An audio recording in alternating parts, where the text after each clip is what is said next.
maka agenda utama yang dibawa adalah bagaimana negara bisa menghadirkan keadilan sosial bagi seluruh rakyat Indonesia. Begitu hadir keadilan sosial, dari situ turunannya banyak.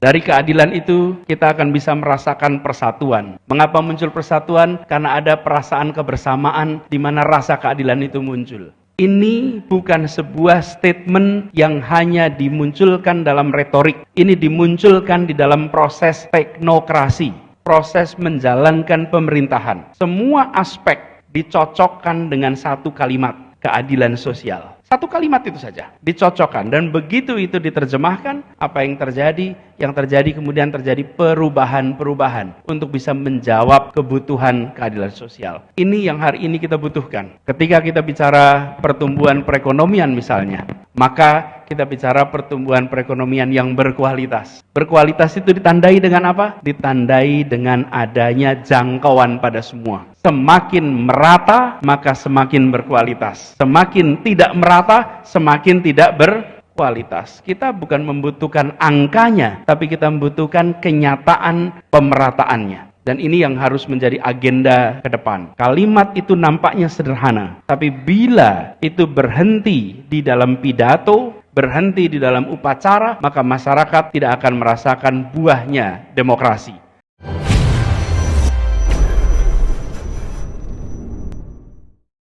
Itu tadi video sambutan Anies Baswedan di Rakernas Partai Umat beberapa waktu yang lalu. Anies hadir karena diundang dan dinominasikan sebagai baca pres atau bakal calon presidennya Partai Umat. Inti dari sambutan Anies itu adalah keadilan sosial menjadi titik pangkal dari semua kebijakan pemerintah. Karena dengan keadilan sosial, maka turunan kebijakan politik pemerintah akan berdampak pada persatuan dan adanya kebersamaan dan kesetaraan. Keadilan sosial tampaknya sederhana, begitu katanya. Tetapi kalau kalimat itu berhenti di dalam pidato, berhenti di seremonial, berhenti di upacara, maka masyarakat tidak merasakan keadilan sosial yang sebenarnya. Berkeadilan sosial hanya lip service, hanya slogan, hanya jargon saja. Begitu kira-kira yang disampaikan Anies. Kesimpulan saya, Anies mau mengatakan pemerintah sekarang, pemerintah saat ini tidak menggunakan prinsip-prinsip berkeadilan sosial itu, sehingga unsur kebersamaan dan pemerataan belum dirasakan oleh seluruh rakyat Indonesia. Dari sambutan itu, otomatis pikiran saya mengingat-ingat, apakah yang diucapkan Anies itu sudah dilaksanakannya waktu menjadi Gubernur DKI Jakarta. Dalam banyak kesempatan, ketika berbicara di depan publik, belakangan ini, Anies sering menggunakan diksi untuk memilih pemimpin cukup melihat rekam jejaknya. Rekam jejak itu adalah hasil kerja seorang pemimpin yang tidak bisa dihapus, tidak bisa diulang, karena sudah terjadi di masa lampau. Apakah benar rekaman jejak Anies sudah melakukan kebijakan berkeadilan sosial bagi warga Jakarta selama Anies memimpin kota Jakarta? Pada bulan September 2021, media Indonesia melansir berita yang sangat dramatis bahwa sebanyak 770.000 warga Jakarta belum memiliki jamban untuk membuang air besar.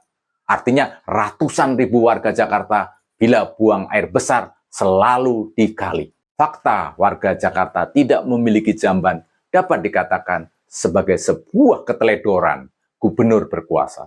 Ini sebuah ironi kota besar, kota modern, ironi kota metropolitan. Sementara banyak orang, terutama pendukung Anies, selalu menarasikan Anies telah mengubah Jakarta menjadi kota modern dan kota yang sejajar dengan kota-kota besar di negara maju dan di negara modern. Anies menjadi Gubernur DKI sejak 2017.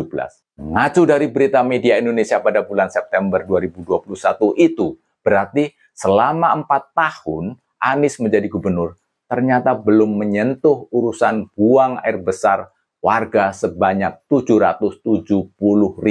Apakah Anies sudah melakukan prinsip keadilan sosial bagi warga Jakarta? Memang 2 bulan kemudian, yaitu di bulan November 2021, pemerintah Anies membuat jamban sebanyak 1.000 buah untuk warga Jakarta. 770.000 warga Jakarta belum memiliki jamban, hanya dikurangi 1.000 buah jamban yang dibuat. Berarti sisanya 769.000 belum memiliki jamban. Artinya apa? Anies hanya mampu mengerjakan sebanyak 0,13% saja dari kebutuhan keseluruhan warga yang belum memiliki jamban. Tidak mencapai 1% dari seluruh kebutuhan warga. Kasus yang lain, yang lebih seru lagi. Ini berita terbaru. Paling gres. Di Jakarta masih terjadi kemiskinan ekstrim. Berita itu dilansir pada 1 Februari 2023. Disebutkan dalam berita itu, warga Kampung Apung, Jakarta Utara bertahun-tahun tidak pernah menerima bantuan sosial. Kata-kata, warga Kampung Apung selama bertahun-tahun tidak menerima bantuan sosial ini dapat dimaknai semasa memerintahnya, Anies juga tidak pernah menyentuh dan memberi bantuan sosial bagi warga Kampung Apung. Sementara itu, di sebuah gudang PD Pasar Jaya menimbun beras bansos COVID-19 ribuan ton senilai 3,6 triliun dibiarkan mubazir dan membusuk. Pengakuan PD Pasar Jaya, beras itu adalah sisa usaha retail PD Pasar Jaya. Bila itu benar, kenapa beras ribuan ton itu dibiarkan membusuk? Sementara ada warga Jakarta seperti Kampung Apung yang tidak tersentuh bantuan sosial selama bertahun-tahun. Padahal Anies bisa membangun JIS, Jakarta International Stadium, Stadion Internasional Jakarta yang sangat megah, yang menghabiskan dana 4,5 triliun rupiah. Selain itu, Anies juga bisa membangun sirkuit Formula E yang menelan biaya 190 miliar rupiah. Selanjutnya juga, Anies bisa membayar komitmen fee ke penyelenggara Formula E sebesar 653 miliar rupiah, dibayar melalui dana APBD sebesar 560 miliar rupiah. Apakah membangun JIS dan sirkuit Formula E dapat disebut sebagai sebuah kebijakan berkeadilan sosial? Sedangkan di belahan lain, sisi lain kota Jakarta, ada yang belum tersentuh oleh pemerintah DKI Jakarta. Pembangunan JIS dan sirkuit dan penyelenggaraan event Formula E di Jakarta lebih tepat disebut sebagai program pencitraan Anies dan tidak ada asas keadilan sosial bagi warga Jakarta. Lalu beberapa hari setelah Anies selesai bertugas sebagai gubernur, sebuah lembaga survei LSI melansir hasil surveinya.